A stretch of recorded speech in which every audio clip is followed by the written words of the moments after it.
Well, welcome everybody to another edition of the DMZ America, the podcast. What is it? It's Tuesday, December 12th, 2023. I'm editorial cartoonist Scott Stantis, and I'll be coming to you from the right. Well, 12/23. I'm editorial cartoonist Ted Rall, and for the time being, I'll be coming to you from the left. Yeah, things are getting weird, folks. Well, weirder, as they so often do. Let's dive right in. First topic is going to be the Ukraine war, or such as it is. For those of you who forget, I will remind you, the spring was going to be the spring offensive, the offensive of love, the offensive of Ukraine, Zelensky's love fest. Whatever you wanted to call it. Zelensky Palooza. Ukraine-Palooza. Ukraine was going to launch an offensive that was really going to use all of those hundreds of billions of dollars the taxpayers of America have sent them and use it to push the Russians out of the territory. The stated goal was to get Russians off of every piece of land in Ukraine.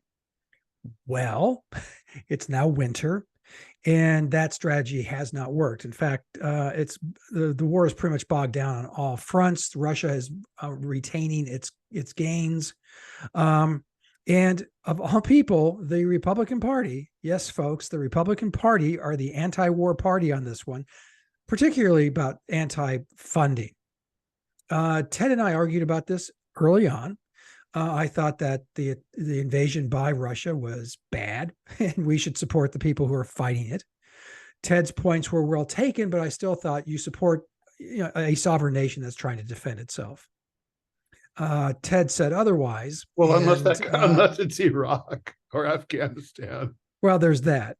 Because it would be really rough if we had to come to their defense against ourselves. But here's the thing. I mean, even there are, and you can add the nuance to it, Ted, but they would present themselves as we're a democratic sovereign nation and we've been unfairly invaded. And That's then true. as an American, you go, yes, I can support that. We can send money there. No boots on the ground, but they we'll also give you claimed arms. that it was that Putin was a Hitlerian-like madman who's looking to put the Soviet Union, not only to put the Soviet Union back together, but invade Eastern Europe, and might even go all the way to France. I'm not sure that was, well, all the way to France was a stretch, but I'm not so sure that analysis was incorrect. Had Putin succeeded, and I think it was just a real misread on his part. He had other adventures in Georgia. And oh gosh, what were the other? Am I saying Albania? No, there was not Albania. Azerbaijan, where they went in and they took territory that they thought was theirs. In this instance, not really true. They didn't acquire any new territory. They didn't do that. That's not true. And I keep calling it Soviet Georgia. Jesus. In former Soviet Georgia. Yeah. Yes. But that territory was, when the Soviet Union broke apart, the territory that's in question, and we could get really bogged down in the weeds because it's very, very micro, but these frozen conflict zones are like, basically these were enclaves of where the local Russians, ethnic Russians, broke away from the newly independent each of these 15 republics and said, we do not want to be part of this country. In those situations, fighting broke out sporadically between the central government and those breakaway regions.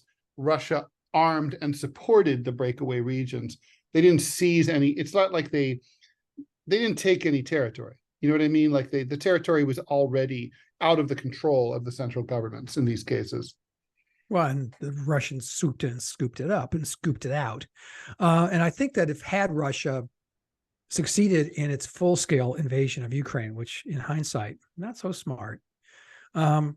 I think Putin felt that Ukraine would collapse quickly. And then I think he thought the plan was, we think that Ukraine is pretty weak, and maybe if we just sort of take a stab at it, they'll roll, and that'll be that. But they didn't. Yeah. It wasn't a full-fledged, it wasn't the full might of the Russian army. They didn't send it.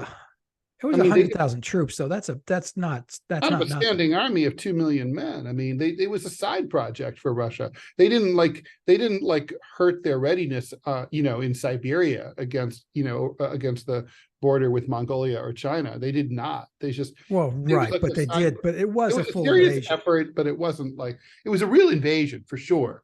But it wasn't a crazy like we're all in here. He hedged his bet a little bit on that, but still over 100,000 Russian troops invaded Ukraine. I really do believe that he thought they would just fall, or that no one would notice. Like whoever thinks about Ukraine. Well, shit, in the United States, they still call it the clearly Ukraine. Look, if you look at it through a Cold War lens, clearly Ukraine is obviously in Russia's sphere of influence, in the same way that, like, say, Mexico is clearly in America's sphere of influence. No, I understand all of that, but you still don't invade. I still condemn the invasion. But regardless, now we're looking at a practical war, and where it stands now is it's a stalemate. It's going to be a slog. It's going to be a quagmire. The United States, and you've heard this too, and Turkey and other parts of the world are trying to set all parties down to come to an accommodation. And frankly, Ted and Scott were right on this. The way this is going to end is negotiations. And it's going to be negotiated. And what's going to happen is that Russia will get everything that it asked for before the war started, and that Ukraine refused to give. They are going to ask for an agreement that both parties do not view each other as enemies, that Ukraine agrees not to try to join NATO, that Crimea, Donetsk, and Luhansk remain in Russian hands. Russia, in exchange, will guarantee you the security of the remainder of Ukraine and those new borders.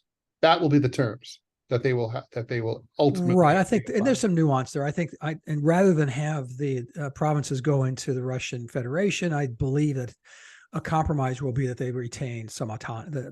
They're deemed autonomous zones. That could happen in Donetsk and Luhansk. I think Crimea, no way. I mean, Crimea voted 97% to join Russia in a plebiscite that was deemed fair and non-Floridian by the OSCE. So the Republican Party and the Republicans in Congress are questioning funding this thing, and I think they're right for a number of reasons. Not least of which is, Ted knows I'm a boring, newsworthy fiscal conservative of the let's have accountants take a look at this stuff brand, and we're sending them these big lottery winner checks. I'm really wouldn't be surprised if they were on foam core and about With the balloons. Yes, the balloons. Ed McMahon comes back from the dead. Yeah, I mean, look, here's the thing. Even if you think that Vladimir Putin is new Hitler, Russia is evil incarnate, Ukraine is pure as the driven snow and a beautiful democracy, the fact is that this would be spending good money after bad. I mean, the fact is the Ukrainians cannot win. Now, I've been saying that all along, that there was never a world in which the Ukrainians were going to beat the Russians. That was never going to happen. Everybody who told us anything to the contrary was either an idiot or a fool or a liar. And the point is that, like, now, everything that was totally predictable and predicted by those of us who were ignored and scoffed at repeatedly has come to pass, as usual. And so, anyway, I didn't scoff at you. I took what you said seriously. I wasn't talking about you, but I'm just good. saying, but definitely. So I think it's a waste of money, first and foremost. I mean, yes. I mean, even if the Ukrainians fight as well and as efficiently and effectively as they can, they're going to lose. So, and they're not going to get anywhere. So I wouldn't have said that. I would not have said that in the first 18 months of the war. They looked like they could have, under the right circumstances, unless Russia dedicated a whole lot more resources to it, they could have pushed the Russians back. Russia is so huge. It's so vast. It's so powerful. Their military is so big. And it turned out that the game changer militarily here was their electronic warfare. They've developed an amazing form of they have electrical warfare jamming grids that make Russia. I mean, this is the first full-fledged drone war on both sides. Little ones, big ones, middle-sized ones. Unfortunately, no flamethrower drones, but we hope to see some of those in action soon. Ideally over New York, but maybe near my apartment. But there's no, unfortunately. So the thing is, though, the Ukrainians were never able to penetrate with any kind of consistent success. The Russians they invested a lot of money in the jamming equipment, and it worked.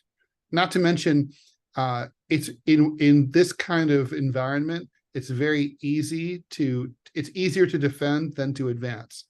The Russians had time to set up defensive lines.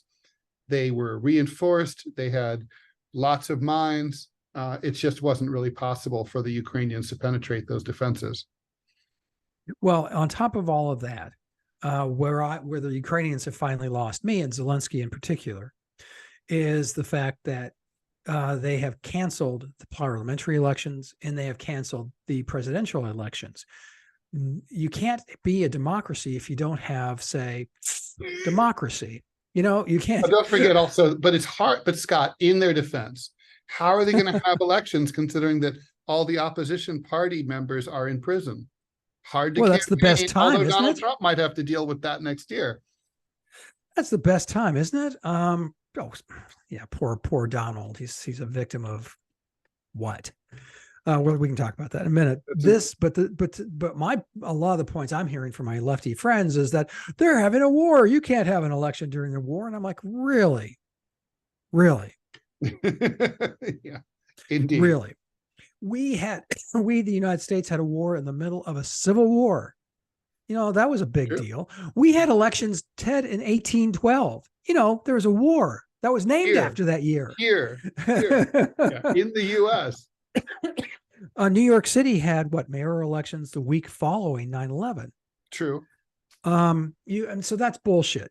That's just pure, unstrained, I like how they said, the troops are at the front. How would they vote? And I'm like, you don't have absentee ballots? Our troops, our troops who are stationed around the world, they vote. Yeah, it's crazy. That is the dumbest excuse. And as you mentioned about the treatment of the opposition parties, opposition leaders, media. And now you're seeing, I sent you a story a couple of days ago, Ted, about the opposition leader in Ukraine who was in Russia and he got shot. Well, that can happen. Yeah. Well, people don't put the safety on and they shoot themselves 12, 14 times. It's very sad, happen. Really. Yeah. No, it was very Putin-esque. I mean, he wasn't thrown out. Well, the Ukrainians took responsibility. They were like, yeah, he crossed us, so we killed him. Yeah.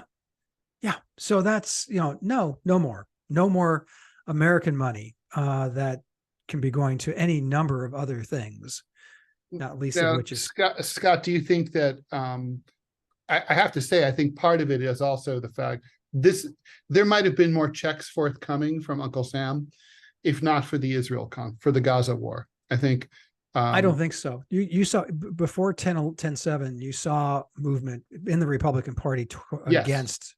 No, for sure. That was the direction. But I think the Americans were going to cut off the Ukrainians. And I think it's going to happen faster and bigger now as a result of what's going on in Gaza. And the Americans are distracted. They're like, we're done here. We tried it. I think to Zelensky's credit, he understood that they really had to win this counteroffensive or they were going to lose American support. And now that's what's happened. Yeah. Well, and that's why he's in Washington now. You're in Washington now. Yeah. Wait a minute. I'm okay. I admit I get 10% of anything Zelensky gets.